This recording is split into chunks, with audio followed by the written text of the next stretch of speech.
مساء الخير. تعالوا نعمل مع بعض كوكيز حلوة قوي. كوكيز جميلة تنفع معانا كده في الفطار جنب كوباية شاي او قهوة. تنفع كمان في اللانش بوكس. طريقة سهلة وبسيطة والمكونات ان شاء الله موجودة عندنا في البيت. يلا بينا نبدأ الفيديو ونسمي الله. محتاجين نص كوباية من الزبدة اللينة اللي هي بدرجة حرارة المطبخ. اهم حاجة ان هي ما تكونش سايحة، يعني تكون لينة بالمنظر ده. هننزل عليها بمعلقة واحدة بس من الزيت، ومحتاجين الزيت يكون نضيف، ما يكونش فيه ريحة وما يكونش زيت تموين. هنزل عليها بكوباية من السكر البودر، وهبدأ ان انا اقلب كل المكونات كده مع بعض بالسباتولا لحد ما تبدأ الزبدة ان هي تندمج مع السكر البودر ويبقوا كلهم كده مختلطين. احلى حاجة في الكوكيز ده ان هو ما بيحتاجش مضرب خالص، كله كده بالسباتولا سريعا. بعد ما اتأكدت كويس جدا ان الزبدة اختلطت مع السكر، هنزل ببضاية بدرجة حرارة المطبخ وعليها 2 باكت من الفانيليا. اهم حاجة المكونات كلها تكون بدرجة حرارة المطبخ علشان ما تخرصش مننا. لو عندك فانيليا سايلة هتحطي معلقة صغيرة من الفانيليا السايلة. هخلطهم كويس جدا لحد ما البيضة تندمج مع الزبدة والسكر. بعد كده هبدأ انزل بقية المكونات، وعندي هنا ربع كوباية من الحليب اللي هو اللبن. واللبن برضو بدرجة حرارة المطبخ، ما يكونش سخن ولا يكون ساقع.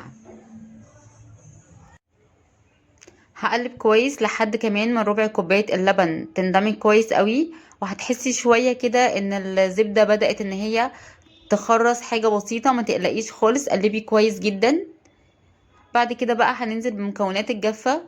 هحط ربع كوباية من الكاكاو الخام، وانا هنا بستخدم كاكاو خام دريم، بيديني نكهة حلوة قوي. اهم حاجة ان المكونات كلها تتنخل.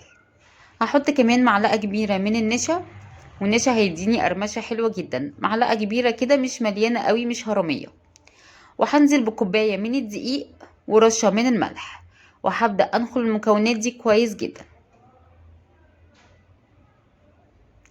بعد ما انخل المكونات كويس قوي هبدأ ان انا هقلبهم بالسباتولا لحد ما يختفي اول كوباية من الدقيق والنشا والكاكاو.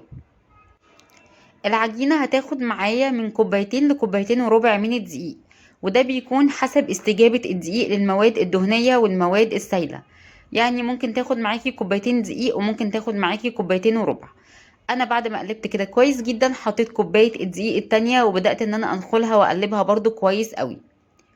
العجينة خدت معايا كوبايتين وربع من الدقيق، وقلتلك حسب استجابة الدقيق للمواد الدهنية والمواد السائلة.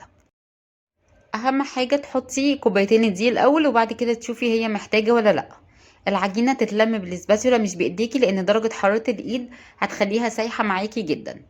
بعد ما لميتها بالمنظر ده هدخلها التلاجة لمدة 5 دقايق علشان اقدر ان انا اشكلها بكل سهولة. هكون محضرة صاج عليه ورقة من الزبدة، وهبدأ ان انا اشكل وحدات الكوكيز بتاعتي الحجم اللي انا عايزاه. كل ما الحجم بتاعك كان صغير كل ما هتاخد تسوية اقل، كل ما الحجم كان كبير كل ما هتاخد تسوية اكتر. اعمليها حسب المقاس اللي انت عايزاه. يفضل طبعا وحدات صغيرة علشان خاطر تبقى على قد يعني واحد ياخد واحدة كده، او تبقى على قد اللانش بوكس بالمنظر ده. هخلص كل الكمية اللي عندي، ولو حضرتك بتحبي تستخدمي الميزان فممكن تستخدمي الميزان وتخليهم كلهم قد بعض. هخلص كل الكمية بالمنظر ده، وكان لازم تدخل التلاجة عشان تقدري تشتغلي فيها بكل سهولة. بعد ما خلصتها ببدأ ان انا ابططها حاجة بسيطة كده بايديا، وبعد كده هحط عليها من فوق الشوكليت شيبس. لو ما عندكيش الشوكليت شيبس ممكن ما تستخدمهاش، وممكن تحطي شوكولاتة مبشورة. بس الشوكليت شيبس درجة الحرارة بتاعة الفرن مش بتسيحها بسرعة، لكن اي نوع شوكولاتة تاني هيسيح معاكي بسرعة ومش هتلحقي ان انتي تكوني سويتيها.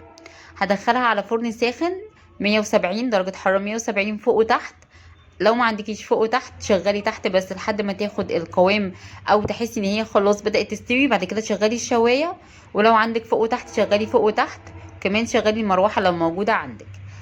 اخدت معايا 20 دقيقة لان انا عاملة وحدات الكوكي بتاعتي كبيرة شوية. بتكون كده مقرمشة بسيط زي البسكوت، وفي نفس الوقت فاضية من جوه زي الكوكيز اللي بنجيبها من بره. الدهون بتاعتها تكاد تكون قليلة لان احنا استخدمنا نص كوباية بس من الزبدة على كوبايتين من الدقيق. بس كده فيديو النهارده يكون خلص. لو الفيديو عجبكم ما تنسوش لايك للفيديو ولو عملتيه اكتبيلي في الكومنتات، ده هيفرحني جدا. اترككم في رعاية الله، والسلام عليكم ورحمة الله وبركاته.